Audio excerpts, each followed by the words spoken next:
Xoş. Salam əziz dostlar, hər birinizi xoş gördük. Bu günləri biz sizlərə İmam Səccad əleyhissalamın bir hədisi haqqında danışmağa çalışacağıq. Bir nəfər qeyd olunur rəvayətdə İmam Səccad əleyhissalama yaxınlaşır, ona həyatından gileylənir, həyatından şikayət edir. İmam ona cavab verir ki, üç məsələ var ki, bu üç məsələyə insan diqqət yetirsə, üç məsələnin insan fərqində olsa, insanın həyatında baş verən sıxıntılar onun gözündə böyüməz, onun gözündə sıxıntı kimi formalaşmaz. Deyir, bu üç dənə halla insan hər gün qarşılaşır. Ancaq çox vaxt insan bu qarşılaşdığı üç hadisədən nəticə çıxartmır özünə. Birincisi budur ki, deyir, insan zamanını itirir. İmam deyir ki, insan zamanını itirir, ancaq bunun dərdini çəkmir. Dinar və dirhəmlərini itirəndə onun üçün dərd çəkir, onun üçün çabalayır ki, o itirdiyi dinar, dirhəmi geri qaytarsın. Ancaq zamanı üçün bu cür can yandırmır, zamanını itirməsi üçün bu cür can yandırmır. İmam buyurur ki, halbuki dinar, dirhəm elə bir şeydir ki, sonradan yenidən bərpa eləmək olar, yenidən geri qaytarmaq olar, müəyyən qədər çalışmaqla, cəhd eləməklə insan o itirdiklərini qaytara bilər. Ancaq zaman gedir insanın əlindən, insan bunu dəyərləndirə bilmir. İnsan bunu vaxtında düşünə bilmir, itirdiyinin fərqində olmur. Biz Quran-Kərimin ayələrinə diqqət yetirsək, Allah Taala orada zamanı and içir. Vəl əsr innəl insane ləfi xusur. Allah Taala Əsr surəsində deyir, and olsun zamana ki, insan ziyan içərisindədir. Təbii ki, vaxtını itirən insan, həyatda öz yerini tapa bilməyən və həyatın məqsədini dərk edə bilməyən insan həqiqətən də ziyan içərisindədir. Təbii ki, insanın ziyana düşməyində əsas amillərdən biri elə zaman itkisidir. İnsan boşuna vaxt keçirtməyi, Allahın qadağan etdiyi işlərdə vaxt sərf eləməyi, haram buyurduğu işləri yerinə yetirməyin hər birində insan zaman sərf eləyir. Ona görə də İmam deyir ki, üç məsələlərdən biri budur ki, insan zamanına diqqət yetirsə, həyatı onun üçün sıxıntılı və çətin olmaz. İmam ikinci məsələni açıqlayır.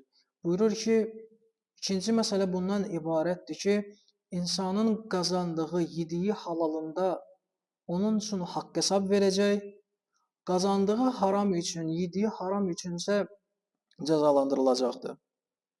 Təbii ki, İnsan ali hədəflər uğrunda yaradılıb. İnsanın dəyəri böyükdür Allah qatında və Allah Taala insanı elə bir işlər üçün yaradıb ki, insanın məqsədi bundan ibarət olmamalıdır ki, elə ancaq yeməyimi, içməyimi qazanım və bundan ibarətdir. Həyat belə bir qayda yoxdur. Ona görə də Həzrət buyurur ki, insanın halal qazancında belə sorğu-sual olunacaq. Yəni, insan qazanır, insan yeyir. Niyə görə yeyir? Qazanır, niyə görə qazanır? Hansı hədəflərə doğru addım atmaq üçün bu gəliri, bu qazancı əldə etməyə çalışır? Buna insan həyatda olarkən cavabını tapmalıdır. Təbii ki, burada haramdan söhbət getmir, halaldan söhbət gedir. Böyük insanların işi bu cür nədir ki, böyük insanlar qazancını buna görə qazanır ki, Allahın əmr etdiyi işləri yerinə yetirə bilsinlər. Böyük insanların düşüncəsində halal yeməyin mənası bundan ibarətdir ki, mən yeyirəm ki, Allah mənə nələri əmr eləyibsə, o işləri yerinə yetirməyimə taqətim olsun. Həyata baxış bu cür formalaşmalıdır ki, insan həmin sorğu-sual da versin. Ona görə İmam deyir ki, bu sualların cavabını tapsa insan həyatı asanlaşar, həyatı çətinliklərdən qurtular.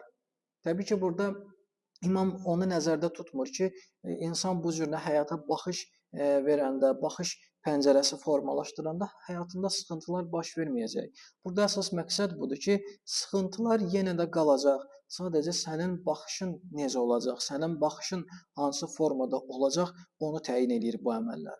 Üçüncü məsələni isə İmam qeyd edir ki, deyir, hər gün axşam tamamlananda, bu tamamlanan axşam insanı axirətə bir addım daha da yaxınlaşdırır. Ancaq insan nə bilir cənnətə gedəcək, nə də bilir ki, cəhənnəmə gedəcək. Heç birini bilmir. Nə cənnətə gedəcək, nə cəhənnəmə gedəcək, bunu haqqında düşünmür, bilmir hansına gedəcək. Halbuki, təbii ki, Allah Taala insanlar üçün yol qoyub. Allah Taala insanlar üçün yol qoyub. Qurani-Kərimə biz diqqət yetirəndə Allah Taala insanlara təqdim etdiyi yol müqabilində cənnət müjdəsi verir. Və insan həmin yolla ixlaslı şəkildə və səmimi şəkildə addım atarsa, addımlayarsa, yoluna davam edərsə, təbii ki, cənnət onun üçün vəd olunmuş bir yerdir. Məsələn, Möminin surəsinə biz baxanda Allah Taala nə buyurur birinci ayədə? Buyurur ki, möminlər nicat tapdılar. Ondan sonra ardıca gələn ayələrə biz diqqət yetirsək, buyurulur, hansı möminlər nicat tapıb? Deyir, o kəslər ki, namaz qılırlar, hansı formada? Xuşu halında, Allahdan qorxaraq namazlarını qılırlar. Ardıca buyurur ki, zəkat verirlər, Allahın qadağan etdiyi işləri yerinə yetirmirlər. Bu cür sadalayır Allah Taala bir neçə ayədə möminə aid olan xüsusiyyətlər və əvvəldə hansı müjdəni verir? Deyir, nicat tapanlar, qurtulan kəslər. Demək ki, insan istəsə, həyatını doğru düzgün tənzimləsə, Allah Taala ona bəyan eləyib gedəcəyi yeri. İnsan özünə bəzən sual versin ki, mən necə bir insanam? Mən cənnətə getməyə layiqəm, yoxsa cəhənnəmə getməyə layiqəm? Bu kimi suallar təbii ki, insanın dünya həyatında olan sıxıntılarını arxada qoyar və dünya həyatına olan baxışını dəyişər. İnsan təbii ki, həyata baxışı dəyişəndə sıxıntılar onun gözündə böyük görsənmir, çətin görsənmir. Hədislərin birində qeyd olunur ki, mömin o kəsdir ki, fərasətli ola və baş verən hadisələrə Allahın nuru ilə baxar. Yəni Allah hansı formada baxırsa, mömin insanda, iman gətirmiş insanda hadisələrə o cürlə baxar. Belə olan halda da insan həyatı ancaq və ancaq gözəlləşə bilər.